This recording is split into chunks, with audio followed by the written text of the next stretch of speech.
Oi, oi pessoal, sejam bem-vindos aí. Uma turma boa chegando, uma galera aí para discutir a cidade. Hoje a gente vai conversar sobre nosso planejamento urbano e a desigualdade social, né? Eu acho que é um tema muito caro aí, principalmente para a cidade do Recife, visto que a gente, infelizmente, estamos aí há mais de 25 anos no topo, né, no ranking dessa desigualdade social. E para isso a gente vai chamar um camarada que é um fera, né? Um cara que está sempre na mídia, né? Dando entrevista quando o tema é mobilidade urbana, desigualdade social. É o advogado e professor Pedro Joseph. Pedro é um cara que fez movimento estudantil comigo há muitos anos, né? Não tantos anos assim, mas há um bom tempo. Pedro vem militando aí pelas causas sociais, um cara do nosso campo político e que tenho muito orgulho de tê-lo aí com a gente nessa trincheira política partidária e que tem acrescentado muito para o crescimento do PDT, né, em Recife, em Pernambuco, no Brasil. Então deixa eu ver aqui, Pedro está solicitando aqui a live, deixa eu botar o cabo para dentro aqui. Vamos ver aqui. Pronto, convidei. Vamos ver se ele chega na área. Olha aí, muita gente, né? Daqui a pouco tem almoço. E aí, Fala, Jô? Túlio. Beleza, cara? Tudo certo, meu irmão? Tá me ouvindo bem aí? Tô te ouvindo, tá me ouvindo não? Tô ouvindo. Porque ontem Bione ficou caindo, né? Quem era pra cair era Bolsonaro. Mas quem caiu foi Bione. Pois é, cara, ontem foi uma coisa séria, né? Caímos 4 vezes ali, tava virando meme já, né? Mas a gente insistiu até que conseguir uma conexão estável e aí a gente tocou a live com ele, foi bem bacana, Pedro. E tu, meu Massa, irmão, massa. como é que tu estás aí, cara? Estamos na luta, né? Eu quero, antes de mais nada, agradecer aí a oportunidade, dizer que nós não somos tão velhos assim, estudamos juntos, né? Lá na Católica, na Universidade Católica de Pernambuco. E você aí falando do movimento estudantil, né? Parece que a gente está bem distante, mas nós somos novinhos ainda, temos muita coisa ainda para viver, né? Pois é, pois é. Pô, Pedro, mas eu queria primeiro que tu iniciasse aí fazendo uma apresentação tua, né? Para a galera que está te seguindo aqui, que está acompanhando, né? Como se deu essa tua ligação com o transporte público? Porque quando a galera fala em Pedro Joseph, logo faz uma associação com o transporte público no Recife, né? Como é que surgiu assim essa luta, né? Esse coletivo, né? Tão amplo hoje na cidade que luta pela melhoria na qualidade do transporte público?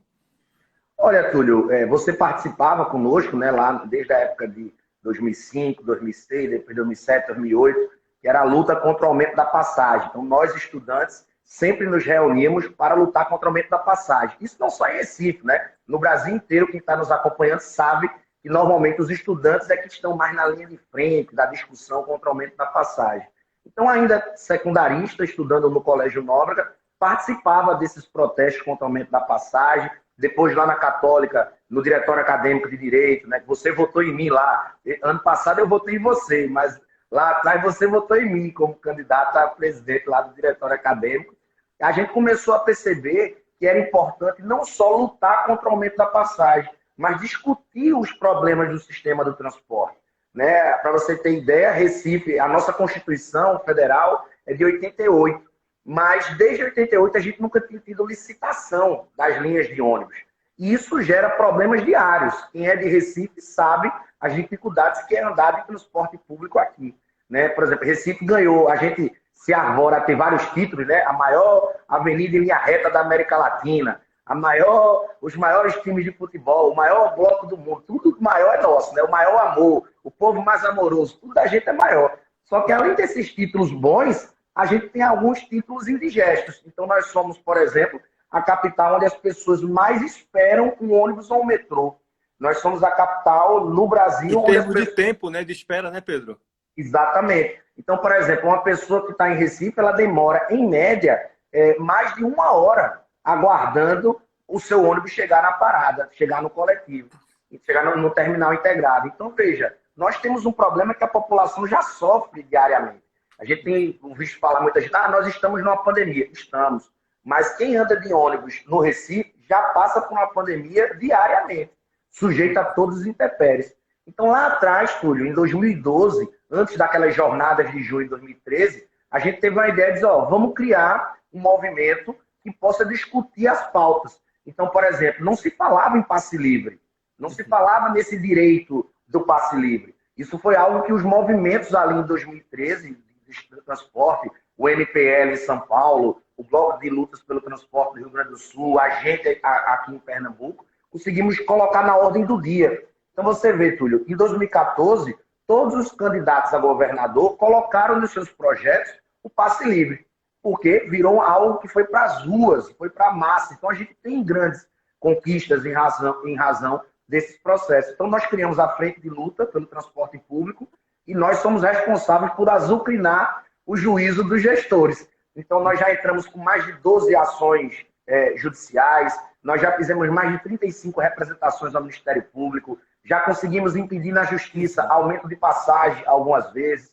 Recentemente, você colaborou com isso, tivemos uma vitória importante, que eram os créditos do VEM, que deixaram de ser cobrados, depois, inclusive, de uma ação de inconstitucionalidade que você, junto ao PDT, entraram. Então, assim, nesse espírito das dificuldades que todo mundo passa hoje, de ônibus quebrado, de ônibus sem ar-condicionado, de viagem roubada, a gente só precisamos deixar de ser aquele menino que só reclama e precisamos ser um movimento que propõe. Então é isso que a gente tem feito, propondo melhorias no sistema, né? Muito bom, Pedro. E eu acho que a situação se agrava ainda mais, né? Quando você fala de transporte público e desigualdade social, né, você tem aí uma parcela vulnerável da população que hoje estão dentro desses transportes públicos, né? Porque necessitam estar dentro do transporte público. Muitas das pessoas que trabalham em funções essenciais precisam utilizar transporte público. E aí, essa preocupação, né? Com uma cidade tão desigual como Recife, né? Como é que essas pessoas têm sobrevivido nesses espaços, né? Utilizando esse serviço ofertado pelo poder público, né? Qual é a tua avaliação, né? A situação, pelo que a gente tem acompanhado, a situação só tem piorado, né? Porque a redução do número de carros, né? A redução da frota aumenta, consequentemente, a quantidade de pessoas dentro daqueles coletivos, né? E isso facilita a disseminação, a proliferação do coronavírus, né? Tu tem feito essa discussão? Como é que está essa discussão hoje? Olha, Túlio, eu costumo dizer que os ônibus de Recife são latas de sardinha. Inclusive, eu sofro muito, você fala, tá muito na mídia, tanto porque a gente bota a cara a tapa mesmo e não tem medo. Mas eu costumo dizer, e você também, veja como são as coisas, você votou em mim também para conselheiro do transporte, né? Você como cidadão foi na conferência e votou em mim também. É verdade. Então, né? E naquela época, no meu discurso de posse como conselheiro, eu dizia, olha, nós não vamos ser uma pedrinha no sapato, não. Nós vamos ser um caminhão de brita nesses políticos que estão à frente do sistema de transporte, porque o nosso povo morre. Aí eu costumo dizer, eu digo que o ônibus do Recife é uma lata de sardinha. É todo mundo ali imprensado, sem ar-condicionado, sem qualidade, sem poltrona, pessoas com deficiência sem a garantia do que a lei já determina, pessoas com mobilidade reduzida sem garantia, idosos desrespeitados diariamente pelas empresas de ônibus. Então, o caos no sistema de transporte ele já existe diariamente. Para você ter ideia, em Recife, circulam quase 1.200.000 pessoas por dia no sistema de transporte da região metropolitana.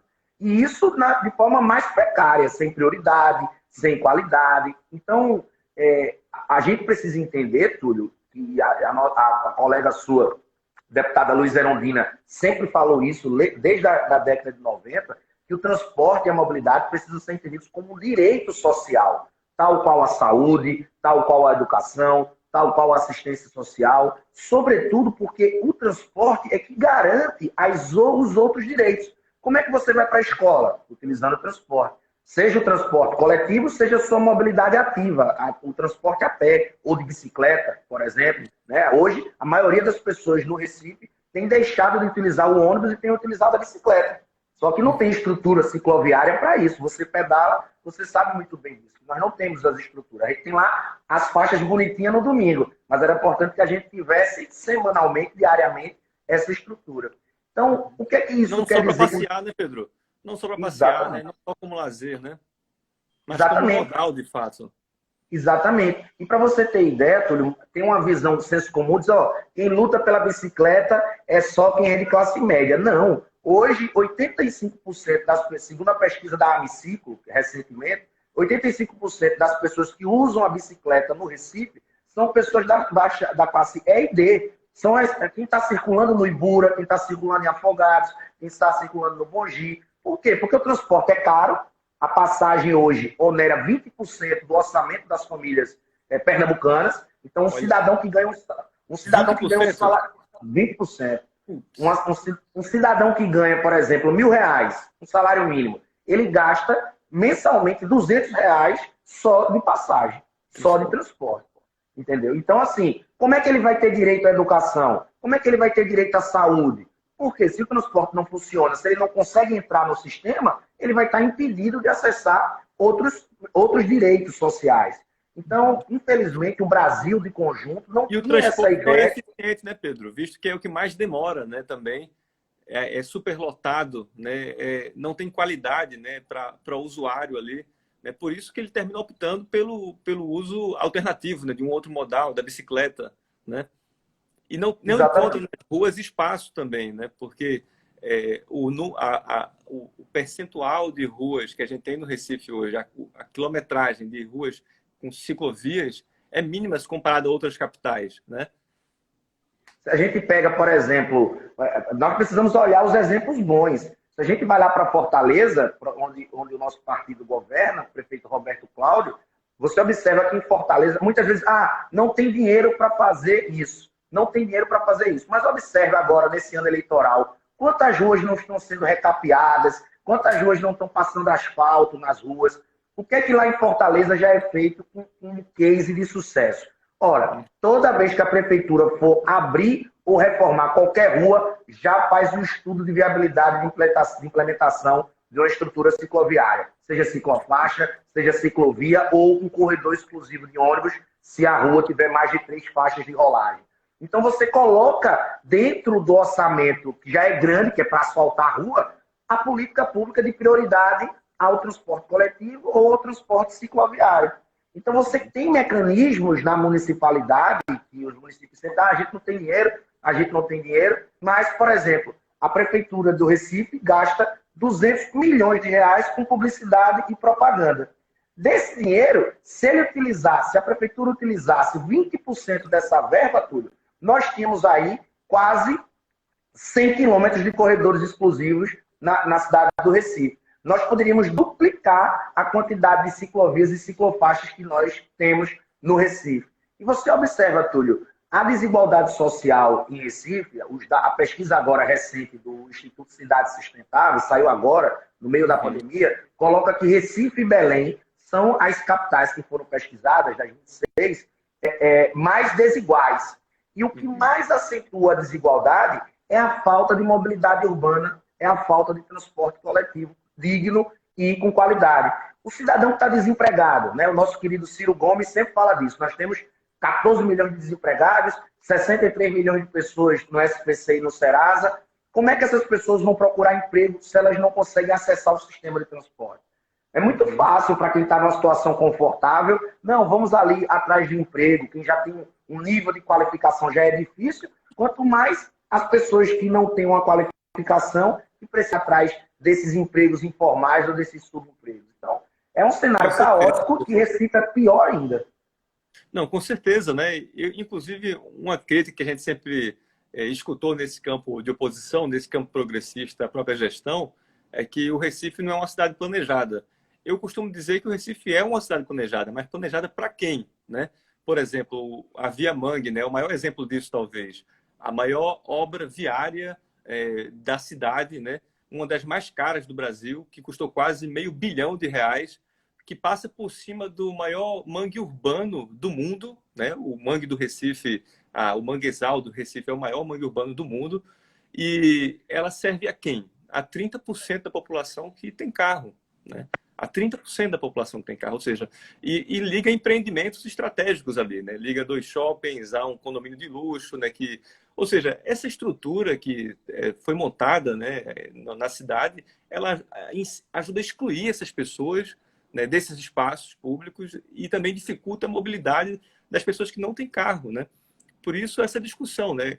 A cidade é planejada, mas planejada para quem, né, Pedro? Você falou uma coisa muito certa, né? Nós, quando participávamos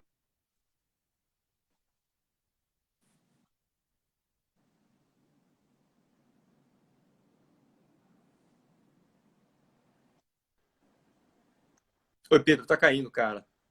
Oi? Não Tá ouvindo? sei se cortou. Opa, acho que voltou agora. Voltou? Putz. Oi, meu irmão. Eu acho que eu vou sair e voltar de novo, viu? Tá acontecendo o que aconteceu ontem. Tá ouvindo? Tô ouvindo Tá agora. com Tô atraso. ouvindo. Tô. Tá com atraso. Eu vou sair Tá para com voltar. delay. Tá com delay. Tá bom, vai. Beleza? Vai. Rapidinho, galera. Segura Valeu. aí, o debate tá bom.